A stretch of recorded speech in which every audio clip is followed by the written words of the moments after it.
Hi everyone, today we'll talk about how to fix or how to solve Picsart not editing.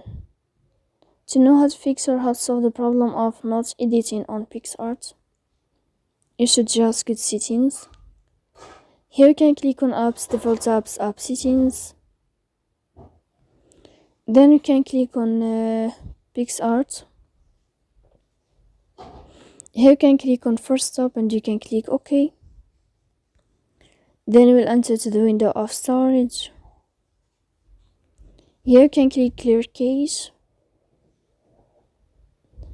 Don't click clear data because that can cause you errors in your app.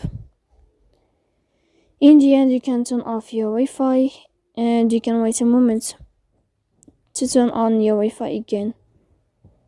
So please don't forget to support us by like and subscribe. See you next time.